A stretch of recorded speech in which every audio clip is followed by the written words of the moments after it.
मधुरिमा की ननद स्वस्ति की शादी को 2 महीने हो चुके थे और वह अपने मायके आने वाली थी। मधुरिमा को 2 महीने से बहुत शांति महसूस हो रही थी क्योंकि ननद के रहते उसका चैन से बैठना संभव ही नहीं था। सासू माँ ने सुबह सुबह ही तो कहा, अरे दीपक, स्वस्ति आने वाली है और पूरे 15 दिन रहेगी। इतने दिन उसकी पसंद का ही खाना बनेगा। अरे भला ससुराल में लड़की अपनी पसंद कहाँ कह पाती है। बहू, तुम भी सुन लो, अब से तुम मुझसे पूछकर ही खाना बनाओगी। मधुरिमा सोचने लगी कि भगवान को भी मेरी शांति अच्छी नहीं लगती। अब आखिर यह भला इतने दिन के लिए फिर से क्यों आ रही है। अच्छी खासी ससुराल चली गई थी तो वहाँ टिक कर क्यों नहीं रहती। उसने अब माँ बेटे को बात करते सुना कि स्वस्ति के पति कुछ दिनों के लिए बाहर जा रहे हैं, इसी कारण स्वस्ति यहाँ आने वाली है। तो मधुरिमा ने अपने पति दीपक से पूछा कि अगर स्वस्ति यहाँ जाएगी तो उसकी सास अकेले कैसे रहेगी। तो दीपक ने उसकी आंख दिखाकर कहा, अरे जैसे शादी के पहले रहती थी। शादी के पहले भी तो घर में केवल अनूप की माँ ही थी और फिर अनूप उसको खुद लेकर आने वाला है। लेकिन तुम्हें कोई दिक्कत हो रही है तो बता दो। दीपक की आवाज़ में एक तिलखी थी, इसी कारण मधुरिमा चुप रह गई। शाम के समय स्वस्ति अपने पति अनूप के साथ घर आ गई। उसके चेहरे पर मुस्कुराहट थी, जिसे देखकर मधुरिमा सोचने लगी कि पता नहीं आज कैसे मुस्कुरा रही है। जहाँ रहती थी तो इसका चेहरा हमेशा सड़ा हुआ रहता था। हाँ, पति को दिखाने की कोशिश कर रही है कि कितनी अच्छी है, हमेशा मुस्कुराती रहती है। भला इनको इसके रंगों के बारे में क्या पता। स्वस्ति तुरंत आकर अपनी माँ से लिपट गई और फिर अपने पापा से। दीपक ने स्वस्ति को देखकर कहा, भाई क्या बात है स्वस्ति, आज तो साड़ी में बिल्कुल गृहिणी लग रही है। स्वस्ति मुस्कुराई और कहने लगी, भैया ससुराल जाने के बाद तो ऐसा ही होता है। मधुरिमा खड़ी सोचने लगी कि अरे कभी अपनी पत्नी की तरफ देखकर तो ये ख्याल नहीं आया। मधुरिमा की सास ने रसोई में आकर मधुरिमा से कहा, दीपक ने सारा नाश्ता लाकर रख दिया है। आखिर इतनी फुर्सत से दामाजी आज ही आए हैं। नए डिनर सेट में हर एक चीज को परोसना है, पुराने बर्तन भूल कर भी मत निकालना। सास कहकर चली गई और मधुरिमा बड़ी डिनर सेट खोलने लगी तो उसके मायके से आया था और जो इस घर में किसी को पसंद नहीं था। मधुरिमा को नाश्ता लगाते लगाते वह बातें याद आ रही थी। एक बार मधुरिमा ने इस डिनर सेट को खोलकर स्वस्ति की सहेलियों के सामने उसमें खाना परोस दिया था तो स्वस्ति ने रसोई में आकर मधुरिमा पर अकड़ते हुए कहा, इस डिनर सेट को तुम समझती क्या हो। इतना सस्ता सा डिनर सेट है जिसे देखते ही पता चल जाता है कि इसकी कीमत क्या होगी, फिर भी बार बार यही मेरी सहेलियों के सामने निकाल देती हो। उस दिन माँ ने भी मना किया था। अरे तुमने महंगा डिनर सेट देखा नहीं है क्या, जो तुम बार बार इसको खोल देती हो। मधुरिमा ने तुरंत कहा कि दीदी दूसरा डिनर सेट होता तो मैं इसको नहीं खोलती, मगर दूसरा है ही नहीं। स्वस्ति ने अपनी भाभी को उंगली दिखाते हुए कहा, बस अब अपनी जुबान बंद करो। तुम मुझे यही बताना चाहती हो कि मेरे घर में डिनर सेट नहीं है। देखा है तुम्हारा मायका, गरीब कहेंगे।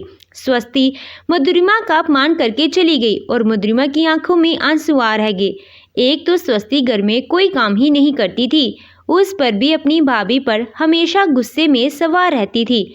मधुरिमा की कोई भी चीज़ लेकर उसको कभी सही सलामत वापस नहीं किया। और एक बार जब मधुरिमा ने कह दिया कि दीदी ये सूट खराब कैसे हो गया, तो स्वस्ति ने अपने भाई दीपक के सामने ही मधुरिमा पर बरसते हुए कहा, ऐसे भी इस सूट में कौन से 4 चांद लगे हैं जो ऐसे कह रही हो, और मैं खराब करके थोड़ी लाई हूँ। मेरा भाई ऐसे मुझे 10 सूट दिलवा सकता है। पता नहीं अपने सूट को क्या समझ रही हो। उस वक्त मधुरिमा को बहुत दुख हुआ था क्योंकि वह उसका पसंद का सूट था और दीपक के घर वालों ने उसकी शादी में केवल 5 सूट दिए थे, जिनको वह कहीं बाहर जाते वक्त पहन लेती थी। 2 सूट पानी में भिगोए तो उन्होंने ऐसा रंग छोड़ा कि बाद में पहनने का मन ही नहीं किया। लेकिन सासू माँ ने तुरंत मधुरिमा को ही डांटते हुए कहा था, अरे हमने तुम्हें कौन सा ऐसे वैसे सूट दिए थे, यह ड्राई क्लीन वाले कपड़े हैं और तुमने इनका घर में ही पानी में डाल दिया। सही बात है, गरीब घर की लड़की भला ड्राई क्लीन का मतलब कहाँ समझेगी। इसने तो हमेशा देसी साबुन से कपड़े धोए हैं। इस बात पर भी मधुरिमा को ही नीचा दिखाया गया था, जबकि उसकी कोई गलती ही नहीं थी। उसे पहले से बताया ही नहीं गया था।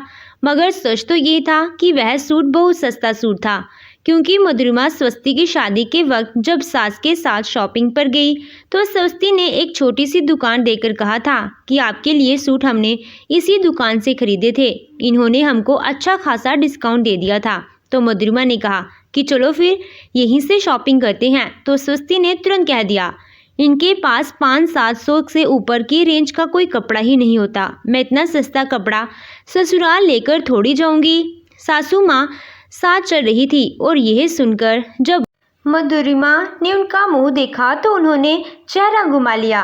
तभी दीपक रसोई में आया और बोला, मधुरिमा तुम इतनी कामचोर हो, अरे सारा नाश्ता बाहर से आया है, अगर तुम अभी तक लगाकर बाहर नहीं लाई, यहाँ खड़ी क्या सोच रही हो। अचानक दीपक की आवाज़ सुनकर मधुरिमा घबरा गई और हकलाकर कहने लगी कि अभी चाय बन रही है। दीपक ने गुस्से में चाय को देखकर कहा, यह चाय की खोल खोलकर रंगत कैसी हो गई है, पता नहीं कहाँ ध्यान है, दामाद घर में है वरना अभी बता देता। मधुरिमा ने जल्दी से चाय की तरफ देखा तो फ्रिज से दूध निकाल कर लाई और चाय में दूध डाल दिया, जिससे चाय का रंग फिर से खिल गया। सब ने चाय नाश्ता किया और 2 घंटे बाद ही दीपक ने बहनोई से कहा कि अब मैं चलता हूँ, क्योंकि घर पर माँ है, वह मेरा इंतज़ार कर रही होंगी। अपने दामाद अनूप के जाने के बाद सासू माँ अपनी बेटी से ससुराल की तमाम बातें पूछने बैठ गई तो स्वस्ति ने कहा, अरे माँ बस क्या बताऊँ, इनकी माँ रसोई में काम करने जाती है और पूरी रसोई का सामान निकाल कर स्लैब पर रख देती है। उसके बाद अनूप से कहती है कि देखो बहू सफाई नहीं करती, मैं कोई भी खाना बनाऊं उसमें कमी निकाल ही देती है। इसीलिए अनूप बाहर जाने लगे तो मैं भी कह दिया कि मुझे मेरे मायके छोड़ दे, क्योंकि अनूप की माँ के साथ मैं अकेले नहीं रह सकती। सासू माँ ने भी तुरंत कहा, बेटा सही किया, बेकार में झगड़ा मोल लेने की क्या जरूरत है। शाम के समय मधुरिमा ने खाने के लिए पूछा तो स्वस्ति ने कह दिया कि मुझे मलाई कोफ्ता खाना है और साथ में चाइनीज़ भी खाना है। यह सुनकर मधुरिमा उसको देखती रह गई तो सासू माँ ने कहा, अरे बनाने में तेरे हाथ थक जाएंगे क्या, जो ऐसे देख रही है, अरे तेरी ननद आई है। बेचारी मधुरिमा ने दीपक को लिखकर सामान बता दिया कि क्या क्या लेकर आना है और फिर तैयारी में लग गई। लेकिन जब उसने टेबल पर खाना लगाया तो स्वस्ति ने मुंह बनाकर कह दिया, मम्मी वैसे मैं सोच रही हूँ कि हम बाहर खाने चले जाते, क्योंकि पता नहीं इन्होंने कैसा बनाया होगा। मुझे तो पता ही है कि ये मेरे साथ अपनी जलन निकालने लगती हैं, कभी मिर्च ज़्यादा डाल देती हैं तो कभी कम। मधुरिमा तो खामोश ही रहती थी, लेकिन अब उसे मंजूर नहीं था कि स्वस्ति ससुराल से आकर भी उसको सुनाए। बहू के चेहरे पर आए भाव को उसके ससुर जी पल भर में समझ गए और उन्होंने तुरंत स्वस्ति को डांट कर कहा, अगर तुम्हें खाना नहीं खाना था तो तुमने बनाने को क्यों कहा था, और अब जब खाना बन गया है तो अपनी भाभी को ताना क्यों दे रही हो, हमने तुमको यही सिखाया है क्या। अपने पिताजी के सामने स्वस्ति कुछ बोल नहीं पाई और चुपचाप खाने बैठ गई। खाना खाते ही ससुर जी ने कहा कि मधुरिमा तुमने तो वाकई दोनों तरह का खाना बहुत अच्छा बनाया है। अरे स्वस्ति अपनी भाभी से कुछ सीख लो, ससुराल में काम आएगा। फिर अनूप को बनाकर खिलाना। स्वस्ति के मुंह बनाकर कहा, अरे पापा इतनी मेहनत करने की क्या ज़रूरत है, सब कुछ तो मार्केट से मिल जाता है और यह इतना भी अच्छा नहीं बना है, इससे अच्छा तो रेस्टोरेंट में मिलता है। और तुरंत स्वस्ति ने खांसना शुरू कर दिया। अरे मम्मी जल्दी से पानी दो ना, बहुत मिर्ची लग रही है। अरे कितनी मिर्च डाल दी है इसमें, हरी मिर्च भी डाल दी है, भला इसमें कौन डालता है। मधुरिमा आंखें फाड़कर देखते ही रह गई कि अभी 1 सेकंड पहले तो सब कुछ ठीक था, मगर पापा जी के कहते ही खाने में मिर्च लगने लगी। दीपक ने तुरंत मधुरिमा को डांटना शुरू कर दिया, अरे देख क्या रही हो, जाकर रसोई में से कुछ मीठा लेकर आओ, इसका खास खास कर बुरा हाल हो रहा है। मुझे पता है इतनी जानबूझकर किया होगा जिससे कि स्वस्ति कभी दोबारा बनाने को ना कहे। स्वस्ति के पापा जोर से चिल्ला पड़े, क्या बात है बहन के भाई, इसकी शादी के पहले तो तू इसको अपनी प्लेट में से पनीर का टुकड़ा तक नहीं देता था और अब अपनी बहन को मिर्च लग रही है। तो पत्नी पर चिल्ला रहा है। अरे यह बाजारों में तीखी चटनी खाने वाली, इसको मिर्च भला कैसे लग सकती है। मुझे अच्छी तरह पता है कि भाभी की तारीफ इससे बर्दाश्त नहीं होती। यह सुनते ही स्वस्ति खांसते खांसते रुक गई। जब तक मधुरिमा फ्रिज में से बर्फी लेकर आई तब तक यह देखकर हैरान रह गई कि अभी तक जो लड़की खांस रही थी अब वह चुपचाप बैठी है। लेकिन दीपक अपने पिताजी से बहस कर रहा था। पापा, आप भी कैसी बातें कर रहे हैं। अरे यह मेरी बहन है, आप अपनी बहू को कुछ कहते जो मुट्ठी भरकर खाने में मिर्च डाल देती है। तभी दीपक की माँ ने भी कहा, अरे अब तो बेटी का कभी कभी आना होगा, लेकिन आप बहू का पक्ष ले रहे हैं, कुछ तो सोचना चाहिए। दोनों को इस तरह बोलते देखकर दीपक के पापा जोर से चिल्ला पड़े। बहुत हो गया, अब तुम दोनों खामोश हो जाओ, वरना अच्छा नहीं होगा। स्वस्ति, तुझे यह मिर्च का नाटक करने की क्या जरूरत है। देख रही है ना कि दोनों तेरी भाभी के पीछे पड़ गए। स्वस्ति चुपचाप टेबल पर नजर झुकाकर खाना खा रही थी और मधुरिमा खड़ी होकर देख रही थी। पिताजी की तेज आवाज के आगे दीपक कुछ बोल नहीं पाया और फिर उसने मधुरिमा को घूर कर देखा। खाना खाने के बाद जब मधुरिमा कमरे में पहुंची तो दीपक ने तुरंत उसका मुंह कसकर पकड़ लिया और आंख निकालकर बोला, बहुत मज़ा आया होगा ना तुझे जब मेरे पापा तेरे लिए मुझे डांट रहे थे। सच बोल कि तूने खाने में कितनी मिर्च डाली थी जो मेरी बहन पापा के गुस्से के कारण सहन करने पर मजबूर हो गई। मधुरिमा कहने लगी, किसी को भी मिर्च नहीं लगी, खाना तो ठीक ही था, इसका मतलब मैंने मसाले ठीक डाले थे। लेकिन दीपक ने तुरंत उसके बाल खींचे और बिस्तर पर धक्का देकर कहा, तेरी जुबान जिस तरह चल रही है ना, अब नहीं चलेगी। इसके बाद दीपक ने गंदी गंदी गालियां देना शुरू कर दिया और मधुरिमा के गाल पर थप्पड़ मारता चला गया। मधुरिमा जोर से रो भी नहीं सकती थी क्योंकि दीपक ने उसे धमकी दी, अगर मेरे पापा के कानों तक अगर यह आवाज़ गई तो तू याद रखना, मैं तुझे घर में नहीं रखूँगा। मैं देखूँगा कि मायके में जाएगी। तेरी माँ तो खुद दूसरों के सहारे है, भला तुझे क्या रखेगी। दीपक की ऐसी बात सुनकर मधुरिमा मार सहने को मजबूर थी, लेकिन दीपक की मार के निशान उसके गाल पर नजर आ रहे थे। माथा बेड के सिरहाने से टकराया तो तुरंत नीले निशान पड़ गए। काफी देर तक दीपक अपना गुस्सा मधुरिमा पर निकालता रहा। बाद में शांत हुआ और सो गया, लेकिन उससे पहले मधुरिमा को धमकी दे दी थी कि खबरदार जो किसी के आगे अपना मुंह खोला। मधुरिमा जोर से रो तक नहीं पा रही थी और दिल चीख चीख कर रो रहा था। सुबह उठी तो उसके चेहरे पर एक तरफ सूजन आ चुकी थी और माथे पर एक उठा हुआ सा निशान था जो नीले रंग का हो चुका था। यह बेड में टकराने के कारण हुआ था। सासू माँ ने उसकी सफाई करते देखा तो तुरंत कहा, कितनी बार कहा है कि दीपक से मुंह मत चलाया कर, मगर तू बाज नहीं आती और तुझे पता है कि वह अपनी बहन से कितना प्यार करता है, तो क्या खाना संभाल कर नहीं बना सकती थी। अब यह अपना सूजा हुआ चेहरा लेकर ससुर जी के सामने मत आ जाना, वरना तेरे कारण वह घर को सिर पर उठा लेंगे। उन्होंने मधुरिमा को चाय बनाने भेज दिया और जब चाय बन गई तो उससे पहले ही जाकर खुद चाय लेकर आ गई। उनके पति ने तुरंत चश्मे में से आंखें चढ़ाते हुए उनको देखा। अरे आज सूरज कहीं और से निकल रहा है क्या? तुम चाय उठाकर क्यों ले आई? रोज तो बहू लाती है। दीपक की माँ ने कहा, अरे उसकी चाल कछुए जैसी है और मुझे चाय की बहुत तलब हो रही थी, इसीलिए मैं जल्दी से लाई, लेकिन आप ताना मारने का कोई मौका नहीं छोड़ते हैं। उनके पति इस बात पर हल्के से मुस्कुराए और वापस अखबार पढ़ने लगे। मधुरिमा अपने कमरे में गई और नहाकर रसोई में वापस आकर नाश्ता बनाने लगी। सासू माँ ने उसे सख्ती से कह दिया, तू नाश्ता बना, मैं प्लेट लगा देती हूँ। खबरदार जो अपने पापा जी के सामने गई। तू तो यही चाहती है कि घर में हर वक्त क्लेश होता रहे, इसीलिए मुंह खोलकर घूम रही है। अरे जब चेहरा ऐसा हो गया है तो क्या तू पल्लू नहीं ढक सकती? सास की बात सुनकर मधुरिमा ने सिर पर पल्लू ढक लिया। स्वस्ति भी वहां आ गई और कहने लगी, भाभी बेकार में बार बार पंगा ले लेती है, जब पता है कि बाई का हाथ उठ जाता है। भला कोई बाई अपनी बहन के बारे में ये सब बर्दाश्त थोड़ी करता है। मधुरिमा के आंसू निकलने को तैयार थे। उसका मन अंदर से तड़प रहा था। वह अपनी दर्द को चीख चीख कर कहना चाहती थी, मगर इस घर में तो उसकी सुनने वाला कोई था ही नहीं और मायके में भी माँ के नाम पर कोई नहीं था, क्योंकि उसकी माँ अपने भाई के साथ रहती थी। क्योंकि पिताजी बहुत पहले ही गुजर गए थे, इसीलिए हमेशा मधुरिमा खामोश रहती थी। पता था कि अगर इन्होंने निकाल दिया तो मामा मामी के घर में लौट कर जाना अच्छा नहीं होगा। माँ के लिए सब कुछ बर्दाश्त कर रही थी, लेकिन इस बात का भरपूर फायदा उठाया जाता था। सासू माँ ने नाश्ते की प्लेट लगाकर स्वस्ति के हाथ में पकड़ा दी और कहा, जाओ अपने पापा को दो। स्वस्ति ने जैसे ही जाकर अपने पापा को नाश्ता दिया तो वह देखकर चौंक गए। समझ में नहीं आ रहा कि आज सुबह से क्या हो रहा है। कभी तुम्हारी माँ चाय लेकर आ रही है तो कभी तू मेरे लिए नाश्ता लेकर आ जाती है। अरे आज बहू को सब कामों से छुट्टी दे दी है क्या? मुझे तो भरोसा ही नहीं होता। स्वस्ति ने मुंह बनाते हुए कहा, पापा क्या मैं आपको नाश्ता नहीं दे सकती?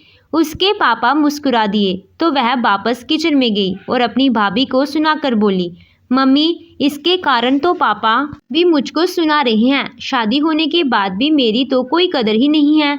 मधुरिमा मन में सोच रही थी कि मेरी गलती क्या है।